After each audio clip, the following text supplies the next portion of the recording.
বিশ্বাস করি, কারণ আমি অনেক বিশ্বাস করি, অনেক মানে উনি এত ভালো ক্লাস করায়, এত ভালো বোঝায় যে ওনার প্রতি এত বিশ্বাস হয়ে যাচ্ছে, মানে বিশ্বাস করিনি প্রথম প্রথম।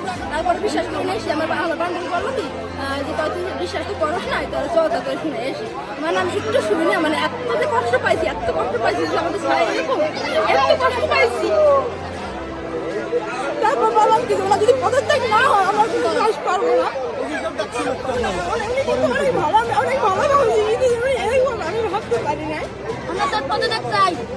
উনি খালি এই স্কুল না, কোনো স্কুল শিক্ষকতা করতে পারবে না, কোনো স্কুলে শিক্ষকতা করতে পারবে না। উনি তো এই স্কুলে একটা মেয়ের স্বীকার করছে, এখন তো অন্য স্কুলে স্বীকার করবে না, এটা কিন্তু করা যায় না, ঠিক আছে, কোনো বলা যাবে না।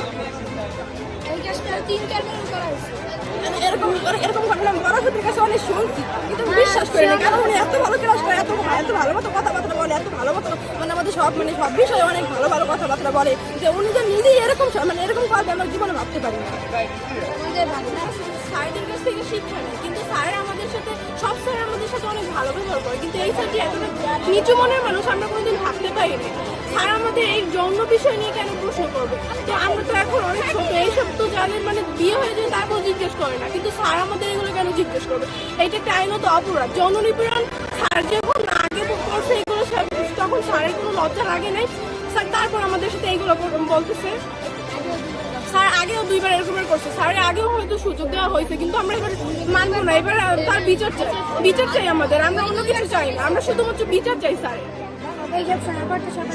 স্যার কি অন্য ছাত্রীদের এরকম করছে?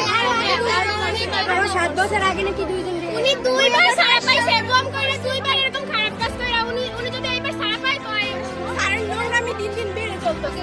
স্যার তো উনি